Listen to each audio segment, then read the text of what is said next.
Shalom, God bless. Hari ini kita belajar setelah Allah memberikan penerangan, ya. Yang pertama, Dia ciptakan terang dulu dalam kehidupan kita. Dia ciptakan terang itu, lalu Dia pisahkan terang itu dengan gelap. Sehingga setiap orang yang berjumpa dengan Tuhan, yang bertemu dengan Tuhan, baik itu Kristen yang dari kecil, baik itu orang yang baru menjadi Kristen, semuanya sama, butuh yang namanya berjumpa dengan terang itu. Karena Allah melihat bahwa bumi dan segala sesuatunya kosong, gelap. Ada orang Kristen dari kecil, tapi hidupnya nggak kenal Tuhan, nggak hidup dalam terang. Karena memang Tuhan belum mendatangi dia. Setelah bertemu, terjadi perubahan. Orang itu bisa melihat, bisa memilah, lalu mulai memilih hidup di dalam terang Kristus, hidup mengikuti terang firman Tuhan, rajin ibadah, dan sebagainya. Tapi ada orang yang menjadi Kristen karena satu dan lain hal. Atau orang ini belum bertobat sungguh-sungguh. Atau orang ini belum berjumpa dengan Tuhan. Ya, banyak kesaksian di mana orang sudah lama mengikut Tuhan, tiba-tiba dia berjumpa dengan Tuhan. Sebuah kesaksian hidup saya dari kecil, di KTP ditulis agama Kristiani. Dan sekian lama, sekian puluh tahun, yaitu 30 tahun, nggak pernah menjadi yang namanya orang Kristiani, umat Kristiani. Hidup bener aja kagak, apalagi menjadi umat Kristiani, nggak ada. Cuma di KTP ditulis umat Kristiani, gitu. Nah, ada orang-orang yang mengikut Tuhan dari kecil, bahkan ada yang rajin ke gereja, tetapi kurang mengerti, mengenal makna daripada hubungan pribadi dengan Tuhan. Mungkin pengenalan akan Tuhan kurang dalam, mungkin banyak kemungkinannya. Sehingga orang itu hidupnya banyak sekali masih dalam gelap. Kalau minggu ke gereja 2 jam di dalam terang. Kurang lebih seperti itu. Nah, Tuhan juga memanggil orang-orang seperti ini. Sehingga kita nggak boleh mendiskreditkan, menyingkirkan. Tetapi kita harus memberitakan terang itu. Sehingga suatu hari nanti Tuhan akan melihat bahwa hidup orang ini kosong, gelap. Nggak ada terang. Hidup berjalan terantuk batu. Penuh masalah. Jadi Tuhan hadir di dalam hidupnya. Bukan kamu yang memilih aku, tapi aku yang sudah memilih kamu. Tetapi Tuhan juga mengatakan, barang siapa menerima aku sebagai Tuhan dan Juru Selamatnya, maka dia dan seisi rumahnya akan aku selamatkan. Tuhan mendatangi kita, tapi kita juga harus menerimanya. Ada juga banyak orang, Tuhan banyak kali mendatangi dia untuk menerangi kegelapan dalam hidupnya, dia belum siap menerimanya. Dia belum mau menerimanya. Dengan berbagai macam keadaan yang menyebabkannya. Mungkin belum siap kalau hidup yang tanda kutip terkurung. Mesti ada kegelapan yang harus dihindari. Mesti mulai menyalipkan daging. Mesti mulai menyangkal diri, nggak boleh ke bar, ke nightclub, nggak boleh minum-minum, nggak boleh main perempuan, nggak boleh judi, nggak boleh omong kotor, banyak nggak bolehnya. Orang itu belum mau meninggalkan kesukaannya, nggak mau menyangkal diri. Kalau marah, marahin istri dengan banting segalanya, marah dengan perkataan-perkataan yang tidak pantas, umpatan-umpatan. Tuhan udah datangi dia. Ada banyak teman yang menasehati. Teristimewa, Tuhan kirimkan anak-anak Tuhan. Mungkin dari teman-teman istri, mungkin juga dari teman-teman sendiri yang tiba-tiba datang. lalu menasihati, bro, kamu itu sebenarnya begini orangnya, tetapi kamu itu karena begini menjadi begini. Banyak nasihat-nasihat.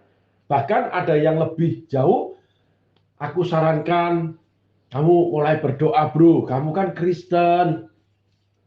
Kamu mulai datang kepada Tuhan.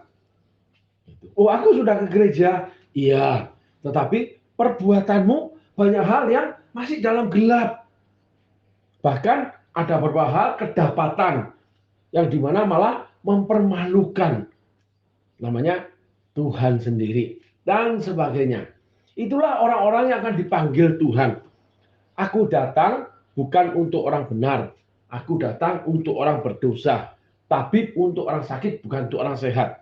Jadi, kalau kita yang sudah sehat, kita sudah keluar dari kegelapan, kita harus dipakai menjadi terang buat mereka. Menjadi terang itu memberitakan firman. Dipakai sama Tuhan. Dalam hal apapun yang Tuhan pilih. Ada yang dengan kuasanya, karunia-karunia Roh Kudus bekerja. Ada yang mengajar dengan penuh kuasa, seperti Yesus ketika mengajar pertama kali di bait Allah. Membuat ahli-ahli Taurat, orang Farisi bingung. Lalu dianggap Yesus dari Beelzebul. Gitu. Sampai Yesus bilang, kamu lihat kuasa ini, kamu tahu aku dari mana. Gitu. Nah, ada juga yang dipakai sebagai nasihat. Seperti para bapak-bapak rohani, kakak-kakak rohani. Ya, ada juga yang dipakai mengajar lebih dalam. Para mentoring seperti Paulus, dengan Timotius, dengan Titus, dan sebagainya. Ada juga yang namanya rasuli, yang memuridkan, melahirkan murid-murid yang besar-besar. Seperti Barnabas melahirkan Paulus, menemui Paulus di Antioquia. Seperti namanya Paulus memuridkan Aquila Priscilla, Aquila Priscilla mementoring, mengajar Apolos yang fasih Taurat. Jadi setiap orang dipakai pada bidangnya dan setiap orang itu hebat di bidangnya. Aquila Priscilla sebagai pedagang kain, tetapi malah mengajarkan jalan-jalan Tuhan bidang mereka kepada Apolos yang dari Yerusalem yang fasih Taurat. Luar biasa. Sehingga saudara-saudara, Anda ini luar biasa. Apa yang ada sama kamu? 5 ketur roti, 2 ekor ikan, sisa 12 bakul. Memberi makan 10.000 orang. 5.000 laki-laki plus anak dan istri, hitung aja lah 10.000 orang. Betapa hebatnya kesederhanaan. Karena Allah itu hebat, Allah itu sederhana. Dia Allah yang maha segalanya menjadi manusia yang terbatas. Sampai mati dengan kesakitan, disakiti. Mengambil peran wajah dengan perilaku yang terbatas. Ketika salah satu muridnya memotong telinga tentara Romawi yang menangkap dia, Yesus bicara, apa aku tidak bisa panggil malaikat-malaikatku? Lalu dia tempelkan telinga itu yang udah putus. Dan telinga itu pulih seperti sedia kala. Yesus orang yang penuh dengan kuasa. Tetapi Yesus mengambil rupa hamba. Sehingga kita harus mengikuti teladan Yesus ini. Apapun yang kita miliki, kita harus sederhanakan. Menjadi 5 ketur roti, 2 ekor ikan. Memberikan sisa 12 bakul. Memberi kenyang banyak orang. Dalam berbagai macam hal teristimewa di bidang yang saudara sendiri. Mungkin saudara sebagai karyawan, bekerjalah dengan baik sampai atasanmu, bosmu itu puas dengan pekerjaanmu, dikenyangkan oleh kebaikanmu. Mungkin saudara punya sedikit kelebihan. Mungkin beberapa pakaian yang memang layak dipakai ketika saudara membutuhkan. Mungkin saudara punya kelebihan uang belanja, mungkin bisa dibagikan kepada saudara-saudara lain yang membutuhkan. Dan sebagainya, bahkan ada karunia penumpangan. Saudaraku, ada 26 karunia. Itu Dr. Peter Wagner menulisnya. Lalu Dr. Reinhard Bonnke menulisnya. lalu Pastor Kenneth Hagin menulisnya. Mereka menulis yang sama dengan dasar Alkitab yang dituliskan, lalu dijabarkan. Ada 26 karunia, 9 karunia pokok, 17 karunia pertolongan. Salah satu karunia memberi, salah satu karunia memberi tumpangan, dan sebagainya. Itu ada di Alkitab, saudaraku. Nah, saudara akan dipakai pada bidangnya masing-masing, menjadi terang. Gitu, saudaraku. Nah, ketika kita diterangi oleh firman Tuhan, apapun keberadaan kita, selanjutnya Tuhan akan memisahkan kita dari kegelapan. Ketika saudara tidak mau dipisahkan dari roh pelit, roh perjinan yang suka kepelacuran, roh yang nggak bisa menolak teman-teman yang mengajak ke tempat-tempat yang tidak benar, lalu rekan-rekan kerja yang melakukan hal-hal yang tidak benar, tidak pantas, tidak diperkenankan Tuhan, tidak boleh atau dilarang oleh Alkitab. Teman-teman lebih memilih nggak enak sama pertemanannya. Nah, itulah cara Tuhan memisahkan kita dari gelap. Maka Tuhan menciptakan gitu benda-benda penerang untuk yang dipisahkannya. Yang pertama, dia pisahkan terang itu dari gelap. Lalu, saudara, ketika dalam terang, terang itu menerangi. Di gereja, waktu berdoa, baca firman, dalam kegiatan rohani, dalam pelayanan, saudara itu menjadi orang yang menyala-nyala melayani Tuhan. Ada Roh Kudus yang memberi kekuatan semangat. Biarlah rohmu menyala-nyala dan layanilah Tuhan. Menyala-nyala. Keluar dari gereja, karakter di dalam saudara, pribadi saudara sendiri, itu yang seringkali membawa saudara pada perkeliruan. Nah, disitulah Allah menempatkan penerang-penerang ketika bumi ini dipisahkan dari kegelapan. Terang itu yaitu matahari, bumi itu berputar mengelilingi matahari, terang itu akan namanya sunset. Ketika matahari terbenam, keluarlah gelap. Tetapi Allah memberikan penerang-penerang juga dalam kegelapan. Ketika saudara keluar dari gereja, roh yang tinggal di dalam saudara itu akan mengingatkan segala sesuatu untuk kebenaran yang Yesus pernah katakan. Entah rema, entah nasihat seseorang, entah dengar khotbah. Beberapa kali saya mendengar kesaksian teman-teman, saya juga mengalami saudaraku. Dalam keadaan tertentu tiba-tiba kayak ada suara di dalam saya ini yang memutar suara khotbah dari hamba Tuhan itu, atau pembicaraan hamba Tuhan itu, atau pembicaraan teman yang memberi nasihat. Tiba-tiba keluarlah suara itu, atau tiba-tiba kita teringat, roh itu, roh huruf besar, roh yang di dalam kamu yaitu Roh Kudus, Roh Allah, Roh Yesus, itu akan mengingatkan segala sesuatu apa yang pernah aku katakan kepadamu. Apa yang pernah Yesus katakan, apa yang pernah kita dengar, kalau itu dari Tuhan, Roh Kudus akan ingatkan. Luar biasa. Dan Roh Kudus akan membawa kita pada seluruh kebenaran. Dia akan mengajarkan seluruh kebenaran. Dia juga akan memberikan namanya roh penghakiman terhadap dosa. Roh Kudus kerjakan sehingga kita nggak boleh menolak.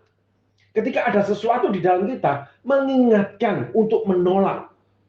Mungkin sekali gagal, 2 kali gagal. Tetapi kalau kita nggak mau, itu yang berbahaya. Biasanya Roh Allah tidak berkata-kata lagi dalam hal itu.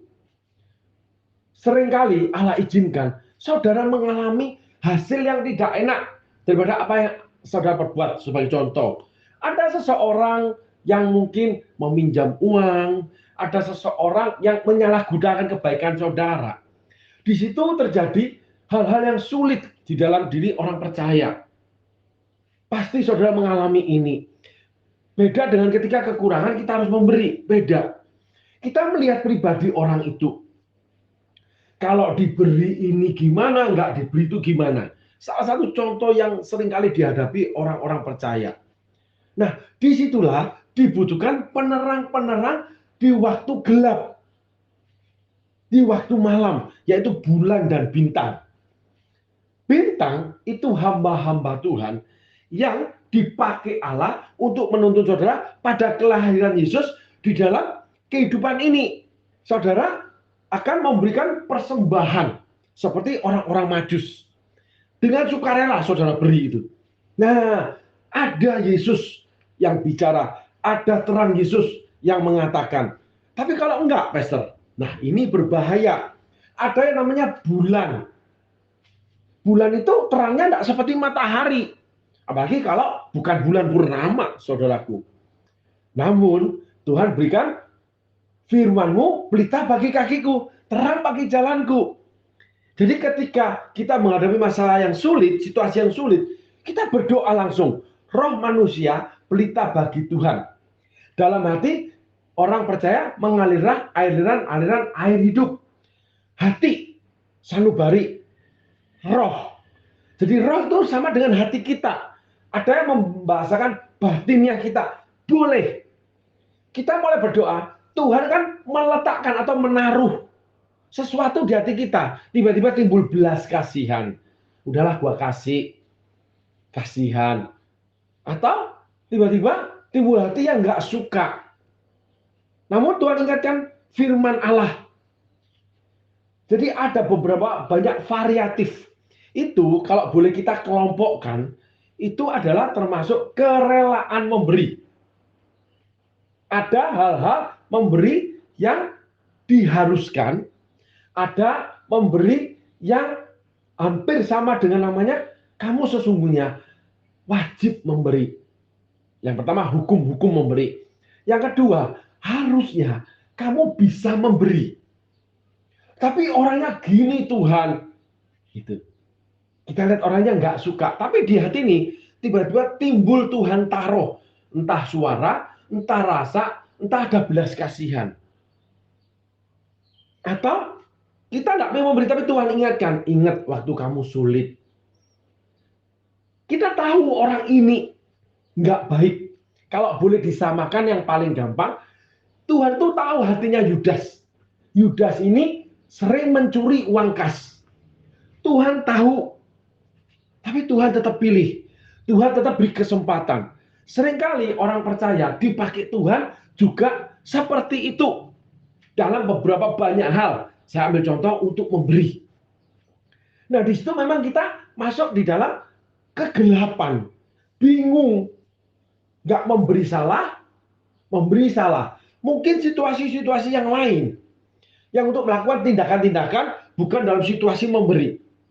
Kita terjepit dalam dilema. Ingat, kita harus berdoa.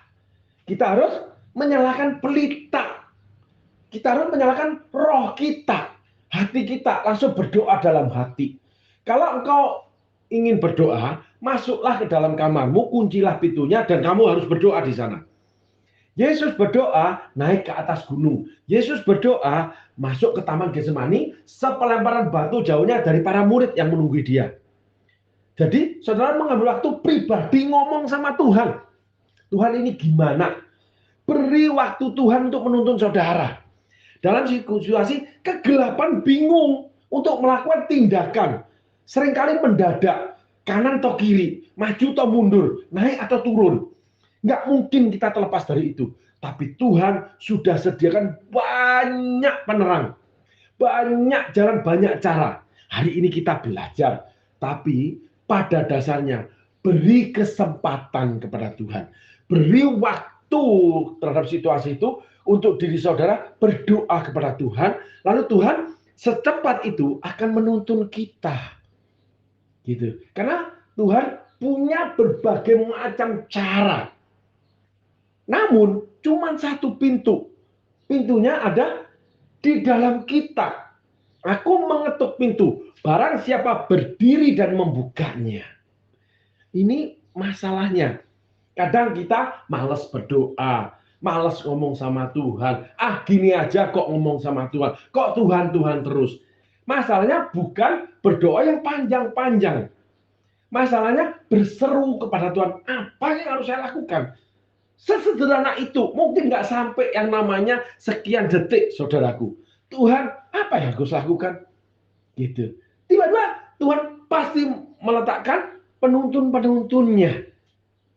Nah, di situ Tuhan akan nyalakan pelita, yaitu roh saudara, menyala, Roh Kudus bicara di sana.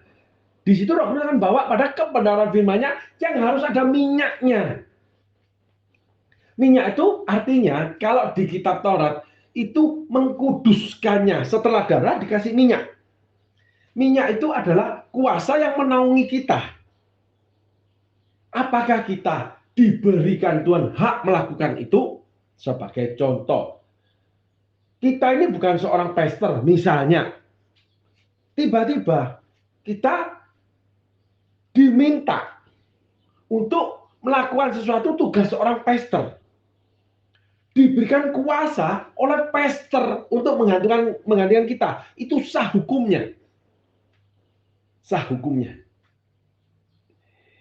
Menggantikan pastor khotbah, menggantikan pastor doa berkat, sah hukumnya. Karena pastor meletakkan haknya, tangannya, seperti Rasul Petrus, Yohanes, Yakobus menumpangkan tangan terhadap Barnabas dan Paulus untuk memberitakan Injil di luar Yerusalem sebagai utusan. Sah hukumnya. Nabi Samuel meletakkan tangannya, mendoakan untuk Raja Daud dan Raja Saul. Sah hukumnya. Minyak itu akan berjalan, kuasa itu akan berjalan. Tetapi Saul melakukan tugas sebagai seorang imam yang ditentukan oleh Allah tanpa permintaan daripada Nabi Samuel, tanpa perintah daripada Allah. Saul mengadakan upacara korban persembahan kepada Tuhan. Itu salah. Kenapa? Karena Tuhan bicara kepada Nabi Samuel. Ternyata itu salah. Jadi harus ada perintah Tuhan, ada perintah dari pastor kita atau atasan rohani kita. Kerajaan Allah itu tertib, disiplin. Kerajaan Allah itu tidak amburadul. Enggak setiap orang seenaknya. Setiap orang kalau seenaknya, dia akan ditangkap sama setan. Karena tidak ada perlindungan. Tidak ada kuasa Allah yang melindungi. Sebagai sedikit kesaksian, hari ini tiba-tiba saya seakan-akan mendapatkan bayangan. Ada suatu kejadian yang saya melihat di dalam saya ini, saya nggak tahu. Entah itu dari Tuhan, entah itu dari diri saya sendiri. Saya nggak mengerti. Tetapi ketika saya melihat peristiwa itu, saya bisa mengerti. Karena peristiwa itu memang mudah dimengerti dan ada ayat-ayat firman Tuhan yang mendukungnya. Gitu. Sederhananya begitu. Saya melihat ada sebuah jalan yang lurus naik turun ya saudaraku, jalan itu ya. Lalu di pinggir ada pohon dan segalanya. Namun Tuhan itu bicara bahwa di sepanjang sisi kanan sisi kiri pohon itu ada malaikat yang menjaga. Kurang lebih seperti itu saudaraku. Nah, di mana setiap orang itu berjalan menuju ke satu titik, di mana itu ada terangnya yang ajaib, terang Tuhan. Saya bahasakan sederhana aja ya, apa yang saya rasakan, apa yang saya lihat. Setelah itu saya diberikan lagi melihat bahwa ada orang-orang yang keluar dari jalan itu di belakang malaikat itu, yaitu di tanah, di sekitarnya, di sepanjang jalan itu yang disiksa sama iblis, kepalanya dibenam-benamkan di tanah, saudaraku.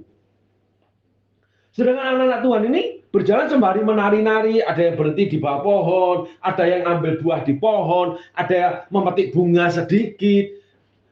Tetap berjalan di dalam jalan yang lurus itu. Saudaraku. Dan saya mengerti beberapa firman Tuhan memang menyatakan itu. Gitu. Ada jalan lurus.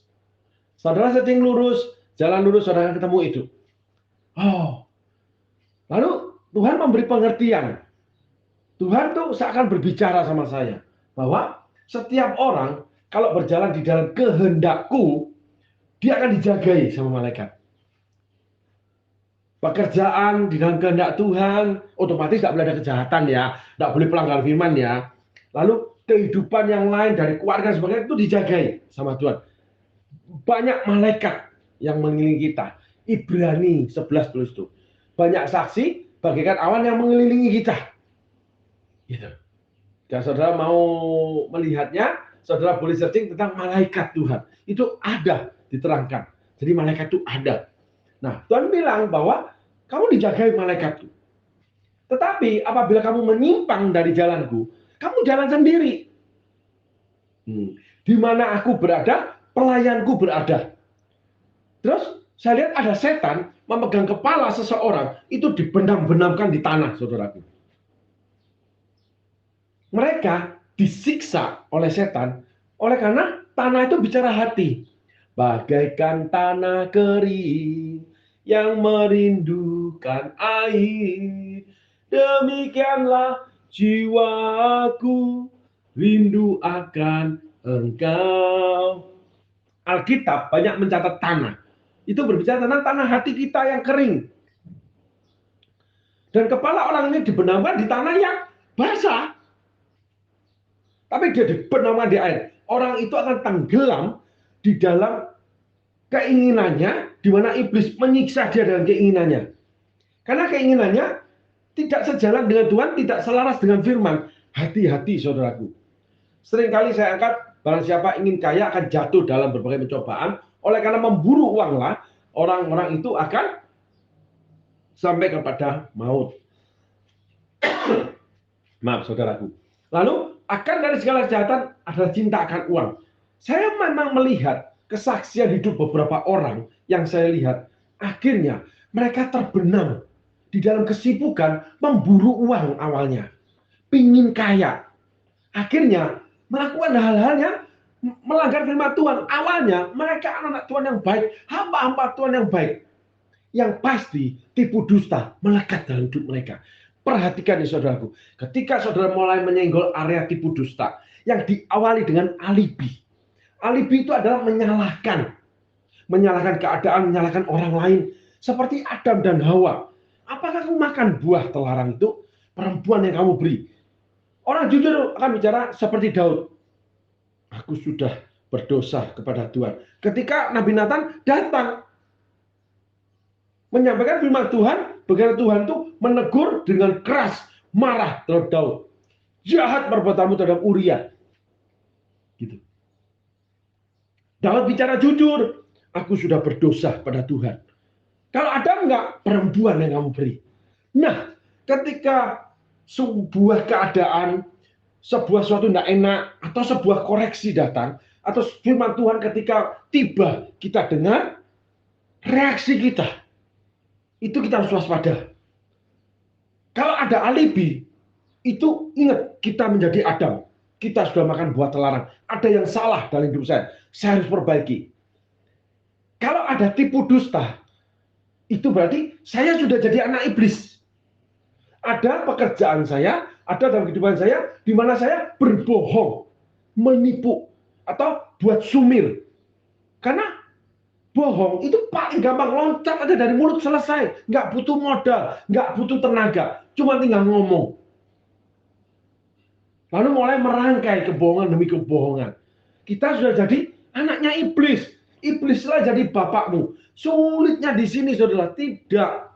Kalau saudara ingin berjalan di jalan yang lurus, dijagai Tuhan, dilindungi kuasa Tuhan. Memang membutuhkan hati. Nah, kembali ke hati berarti saudara tidak mau, tidak siap, atau apapun, saudara memisahkan diri dari gelap. Dengan alasan segala macam, saya kan butuh uang, saya itu ingin hidup senang, dan sebagainya.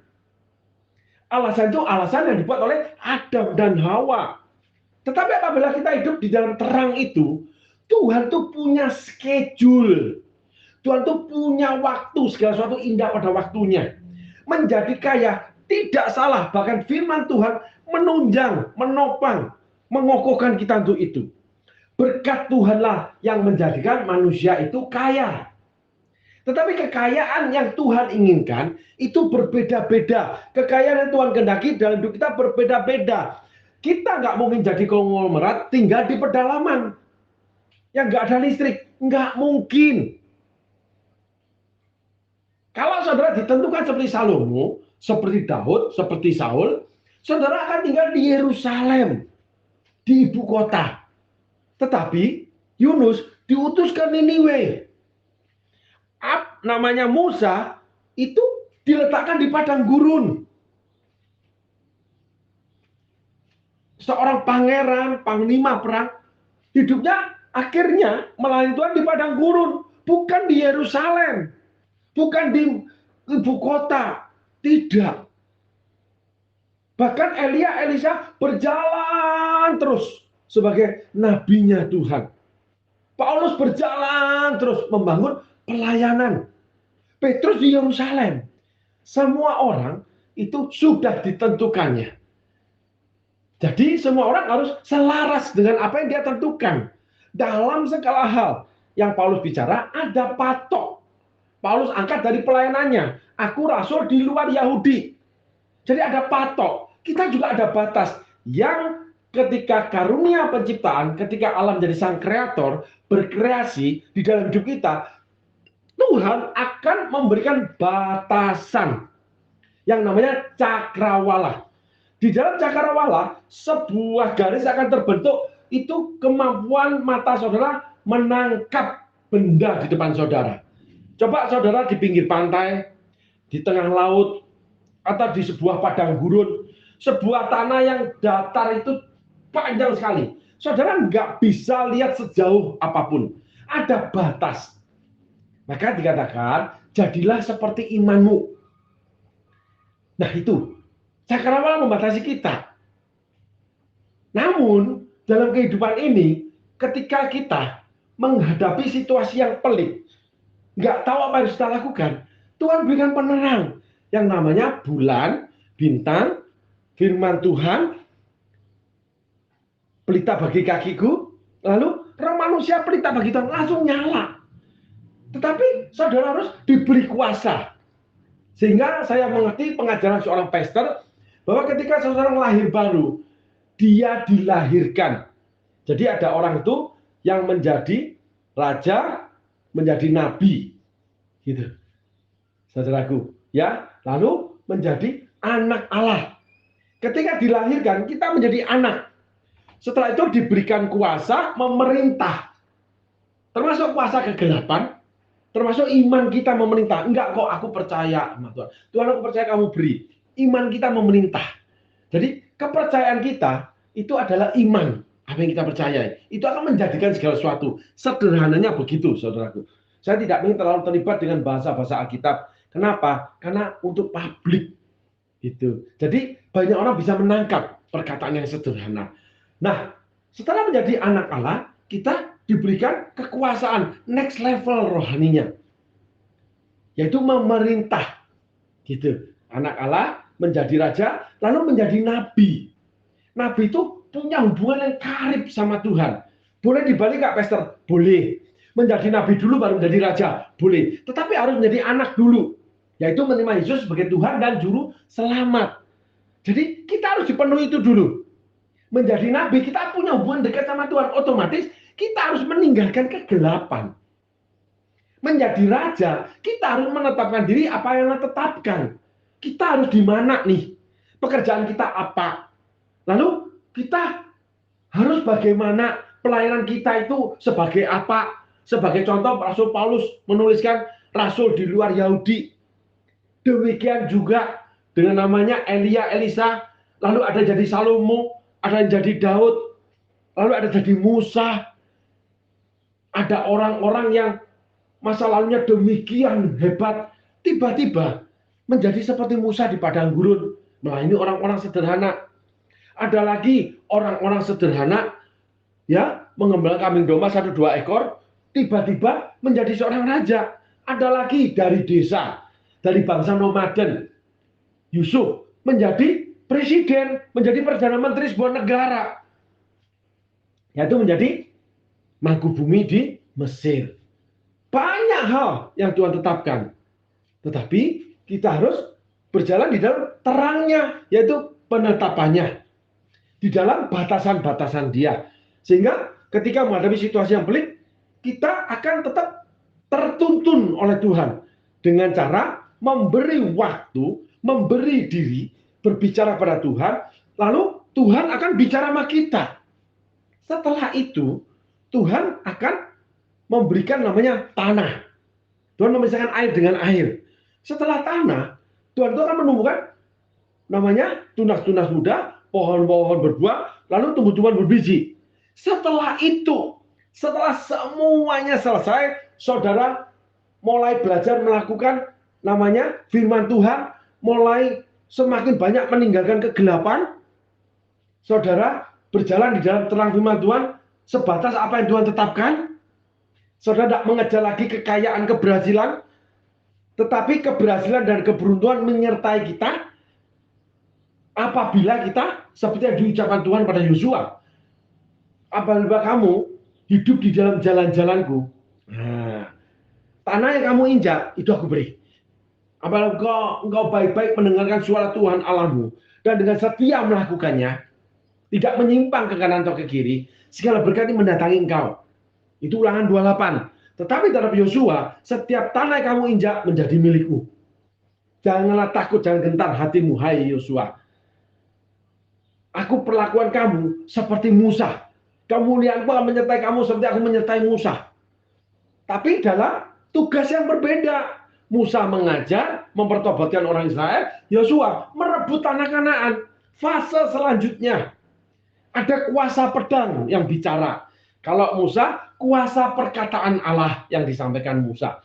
Berbeda konteks. Maka hidup itu akan berkelanjutan. Tuhan tumbuhkan tunas-tunas muda, biji-bijian, lalu pohon-pohon berbuah. Setelah itu, Tuhan mengkreasi, yaitu segala hewan yang di laut dan di udara. Di mana Allah di mana anak-anak Allah, di mana kita nggak bisa meraihnya. Hewan-hewan di air dan di udara, nggak mudah mengambilnya. Di situ sesungguhnya Allah sedang mengtrain, melatih, mengubah kita, membentuk mental kita menjadi sang pemenang. Kalau boleh saya bahasakan dunia sebagai sang juara oleh karena Tuhan. Yusuf sang juara. Okultisme, tongkatnya dimakan sama tongkat Yusuf ketika jadi ular. Fir'aun mengeraskan hati, akhirnya menyerah.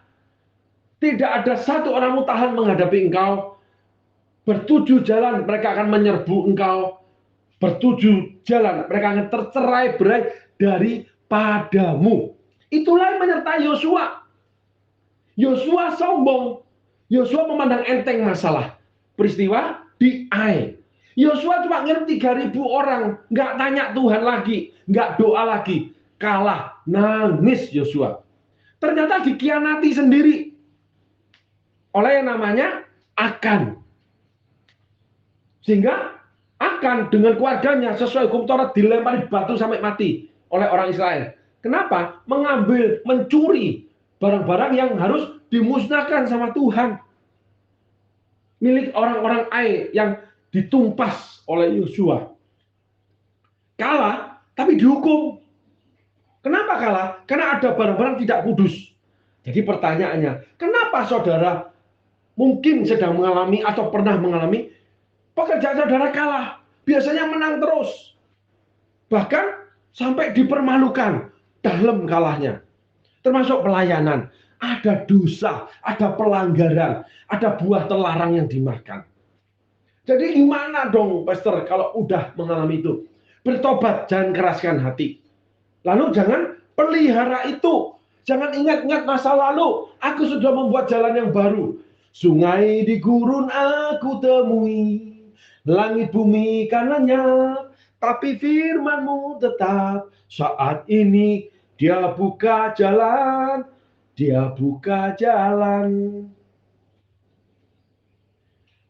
Seperti Daud. Salah terhadap Uria. Ditegur Nabi Nathan, minta ampun, menerima hukuman. Dia nggak membalas Simei, dipermalukan di depan seluruh rakyat Israel. Keluar dari Yerusalem tergopoh-gopoh cepet-cepet, nggak mau baku bunuh pasukannya dengan pasukan Absalom.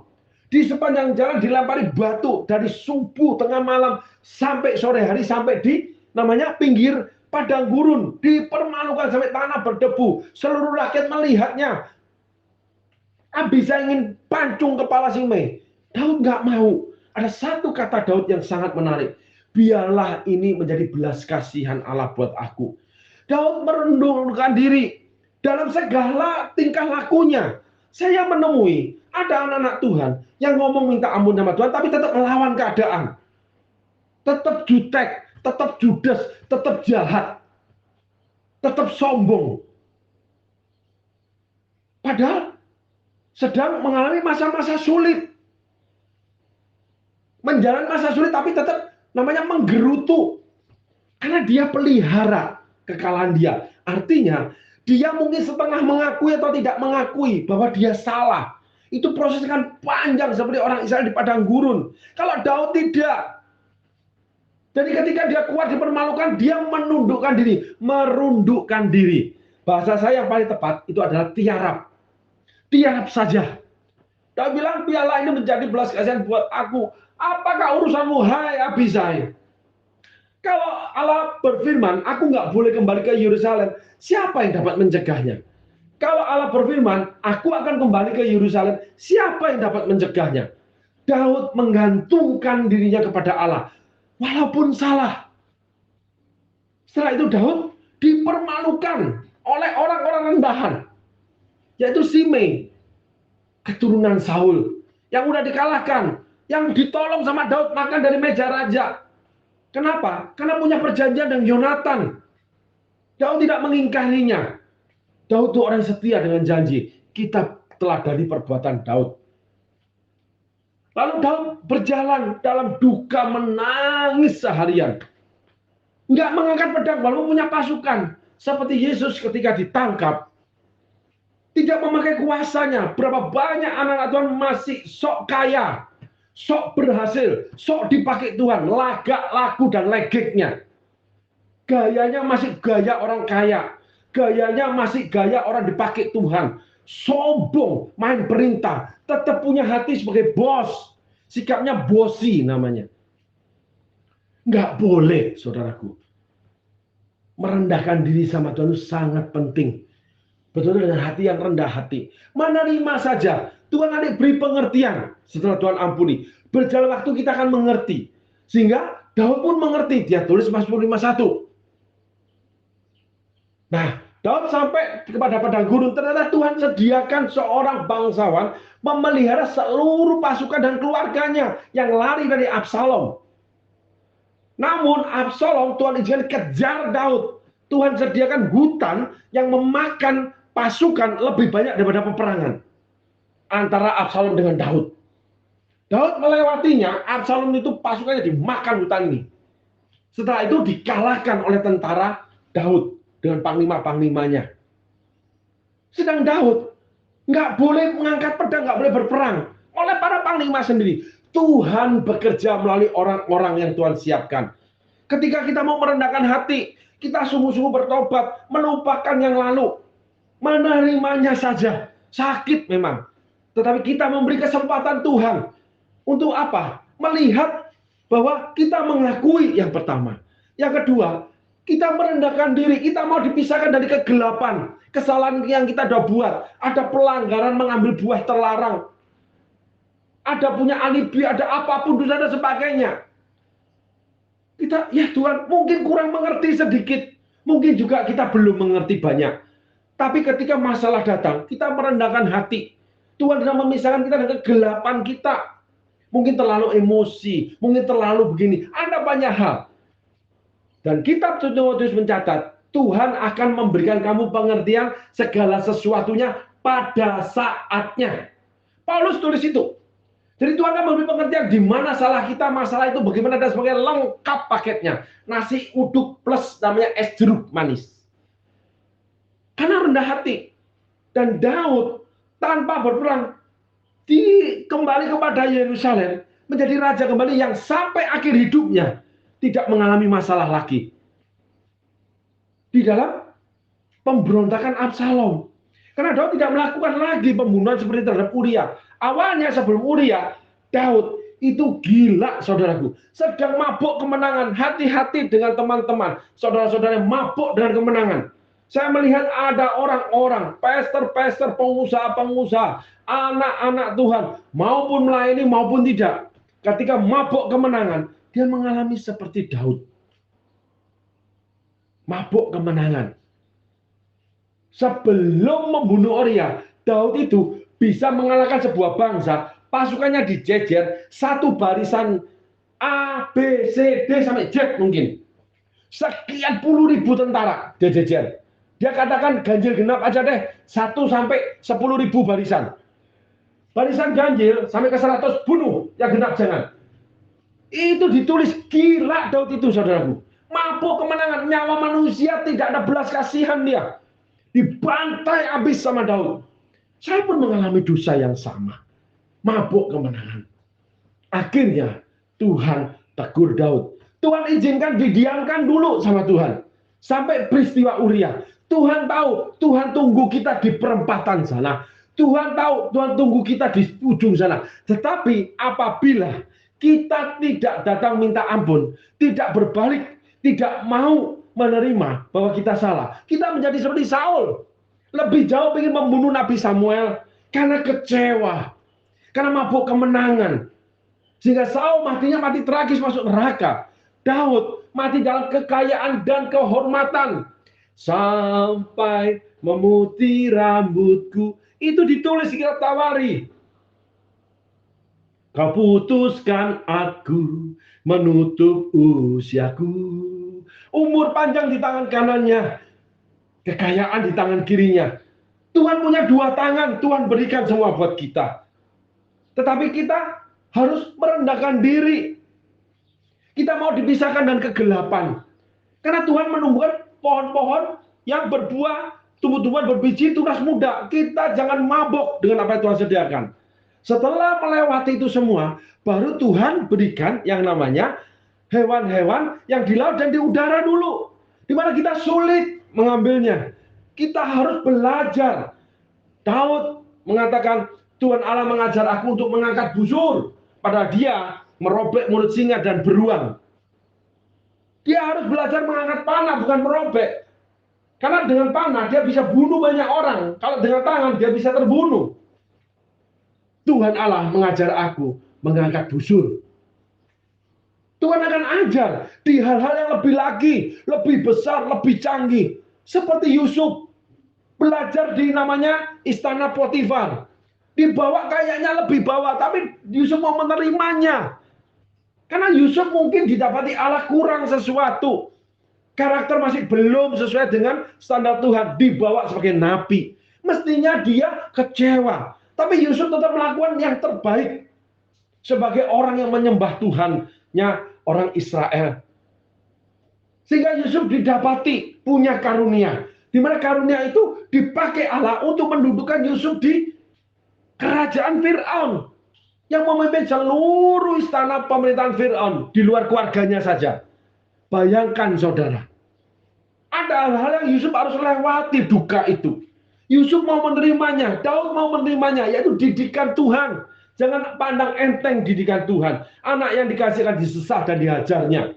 Karena kamu bukan anak-anak gampang. Bahasa yang lain terjemahnya itu adalah anak-anak bajingan. Kemarin saya khotbahkan bajingan di mid-week service.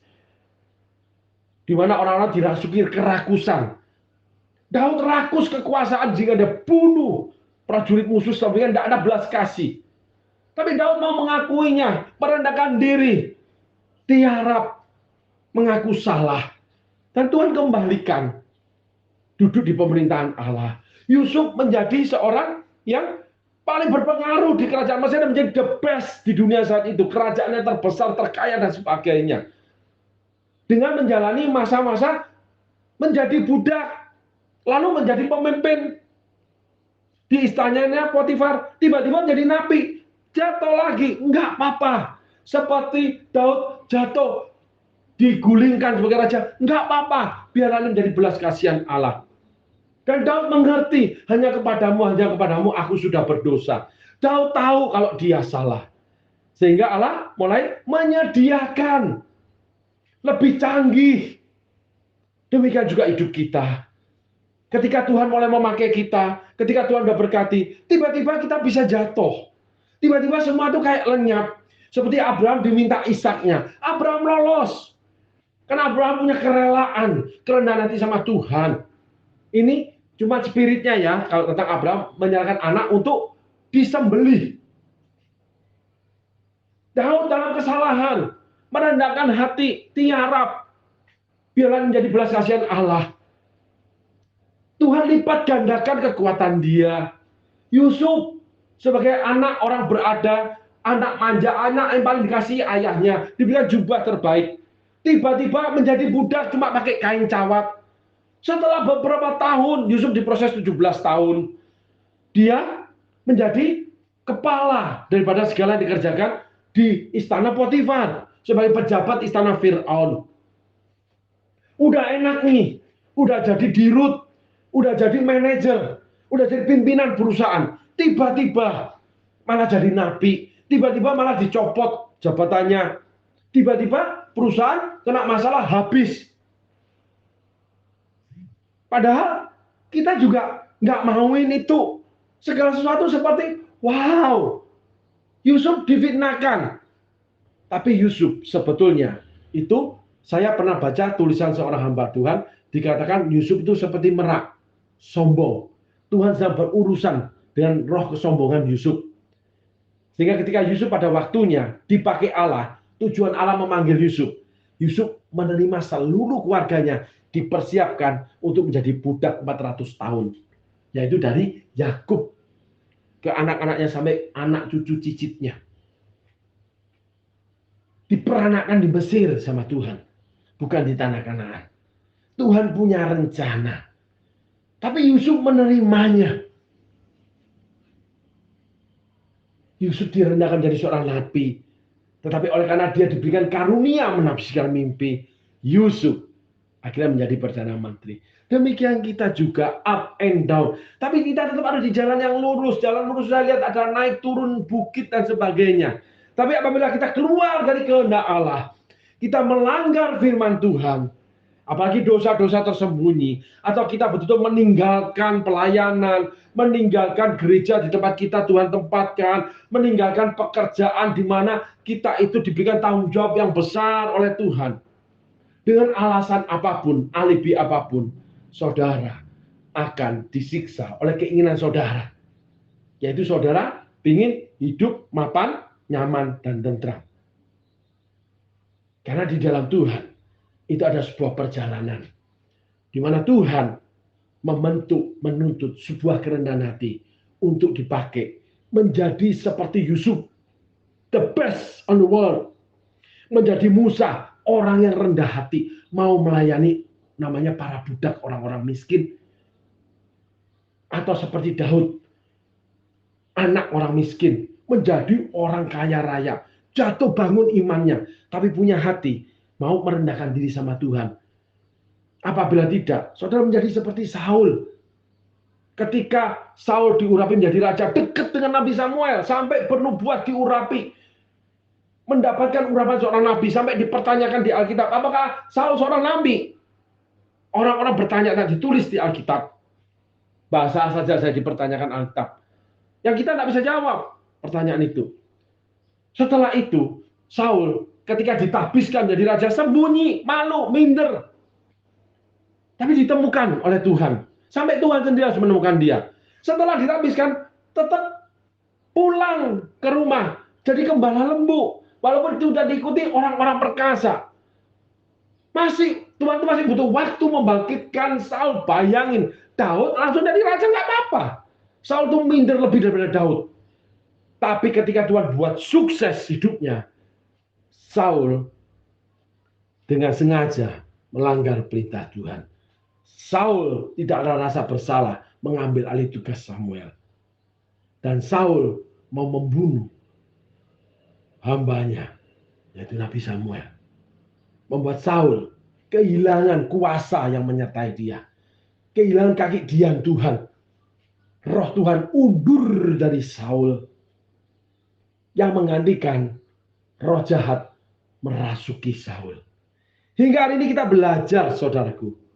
hati-hati. Yang pertama, Tuhan memang mendatangi kita dengan terangnya ajaib. Kita ikut Tuhan, Tuhan memisahkan kita dalam kegelapan. Tuhan berikan kita batasan, Tuhan memberkati kita, Tuhan berikan tuntunannya. Tetapi ketika kita sudah berhasil, kita sudah dipenuhi tunas-tunas muda, namanya pohon-pohon berbuah, tumbuh berbiji hidup, kita sudah penuh kelimpahan. Hati-hati, karena di sanalah ujiannya. Abraham diuji dengan anaknya, Musa diuji dengan pelayanan terhadap orang miskin atau budak. Daud jatuh karena kasus Batseba, tapi kembali pada Tuhan. Yusuf masih terlihat kesombongannya. Jangan lupa ya, sama Fir'aun masih berharap terhadap manusia, sehingga Yusuf ditunda 2 tahun sama Tuhan untuk sesuai dengan Tuhan. Masih ada yang ketinggalan sedikit nih kesombongannya, masih berharap pada manusia. Jangan lupa bicara sama Fir'aun, kalau aku yang menerjemahkan mimpi itu. Ditunda sama Tuhan.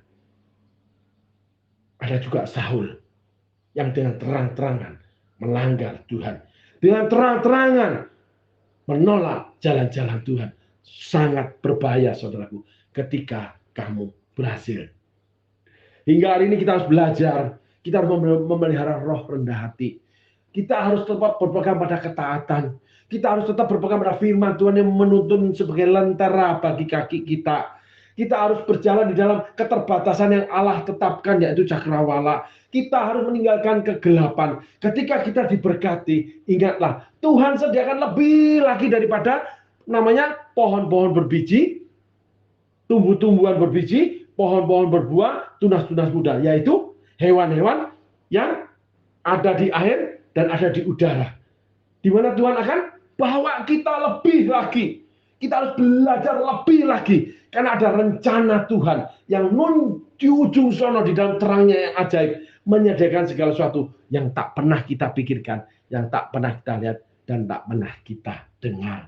Mari saudaraku, kita tetap maju melangkah bersama Tuhan. Kita pelan-pelan atau cepat meninggalkan kegelapan. Jangan mengeraskan hati. Jangan keluar dari jalan-jalan Tuhan. Karena iblis akan menyiksa kita di dalam keinginan kita. Tapi kita berjalan menuju terangnya ajaib. Karena Tuhan menyediakan segala sesuatu yang lebih dan lebih lagi. Next level. Dari kemuliaan menuju kemuliaan. Demi kemuliaan nama Yesus. Terima kasih. Tuhan memberkati.